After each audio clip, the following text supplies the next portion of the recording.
Hi, I'm Lee with All About the Duck. Planning your Disney World trip, but not sure where to stay? Let's walk through the options together.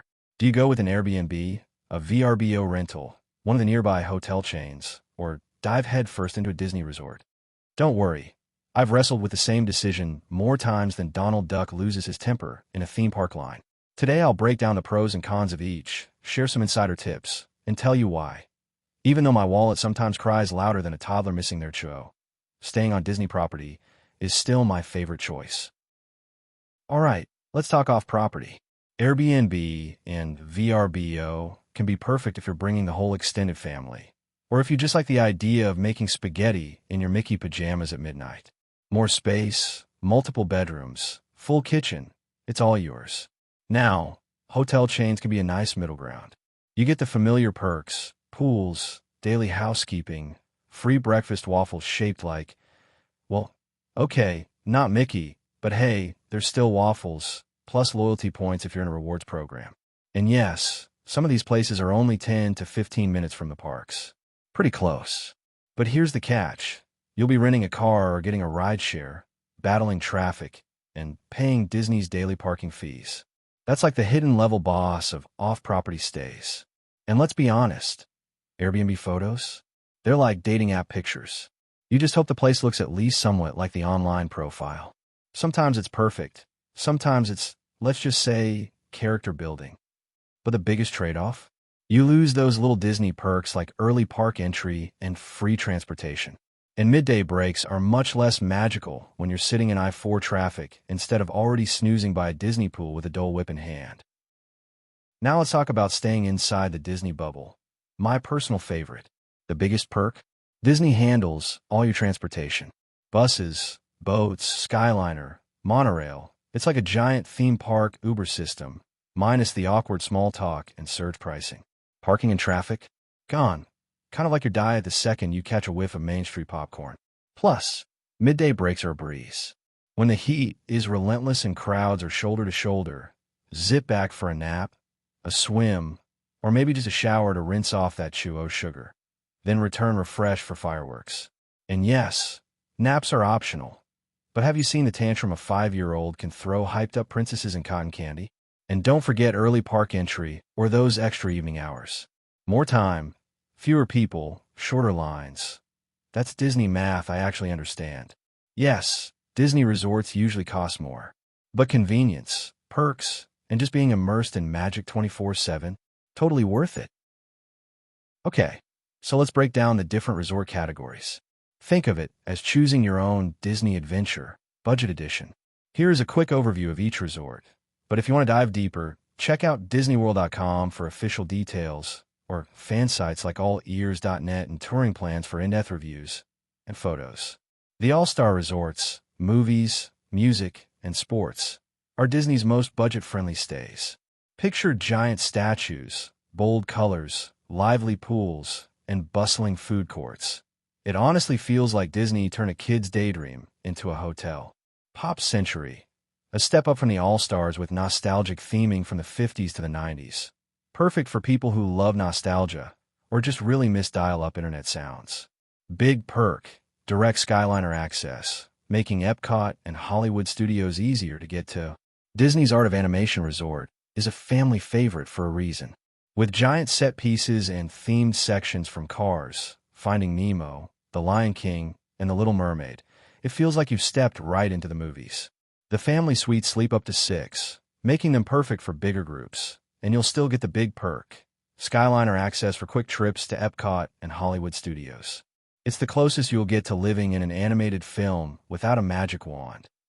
Moderate Resorts. This resort is the central hub of the Disney Skyliner, giving you quick gondola access to Epcot and Hollywood Studios. A huge perk for park hopping.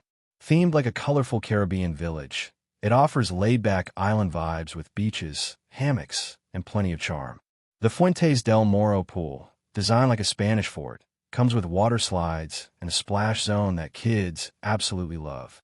It's the perfect mix of tropical relaxation and convenience, kind of like sipping a pina colada while your kids burn off enough energy to power the Skyliner. Disney's Coronado Springs Resort offers a blending Spanish, Mexican, and Southwestern flair, This resort feels like a getaway within your getaway. The Grand Destino Tower adds a touch of luxury with stylish lounges, rooftop views, and table service dining. It's perfect if you want a resort that feels grown-up and relaxing, but still has plenty for families to enjoy, like fun pools and sprawling grounds to explore. Port Orleans Riverside and French Quarter.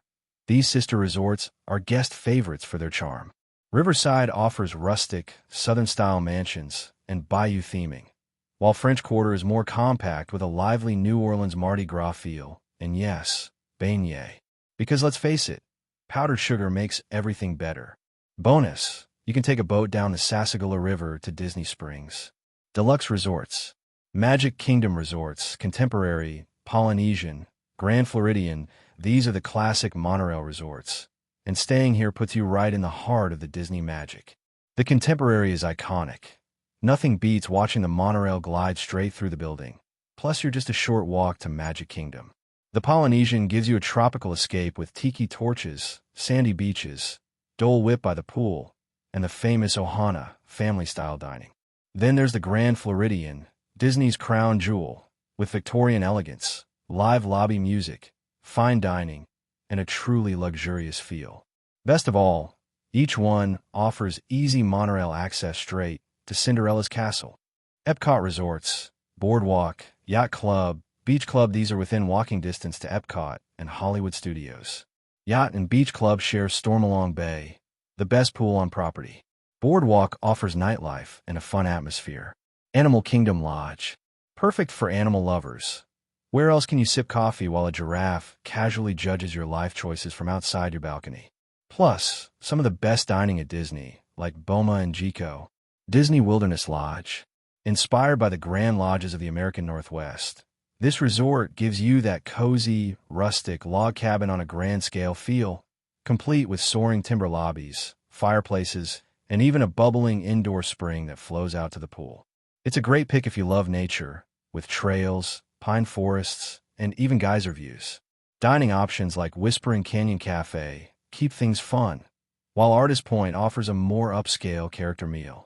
Best of all, you're still close to the magic with relaxing boat access to Magic Kingdom.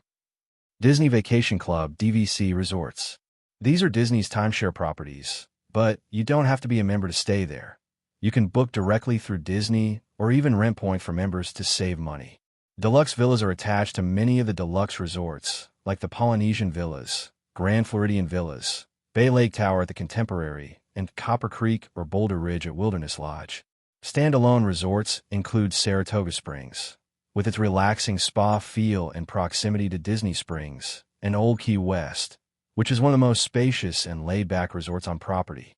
DVC villas usually come with kitchenettes or full kitchens, multiple bedrooms, and laundry, making them great for longer stays or larger families.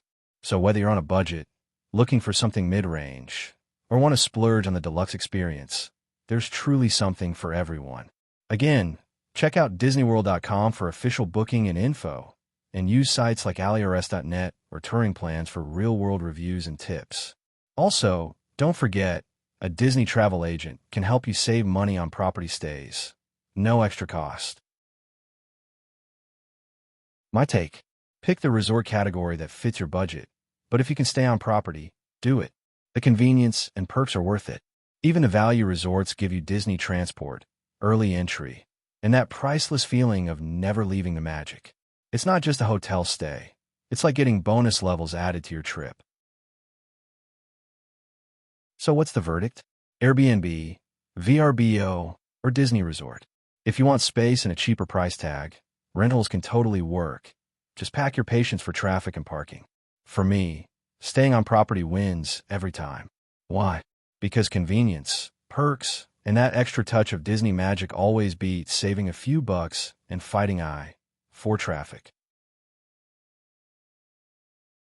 If this helped you decide where to stay, give the video a thumbs up, subscribe for more Disney planning tips, and tap that notification bell so you don't miss future videos. And drop a comment if you got questions. I'll do my best to give you a magical answer. I'm Lee with All About the Duck, and I'll see you in the next video.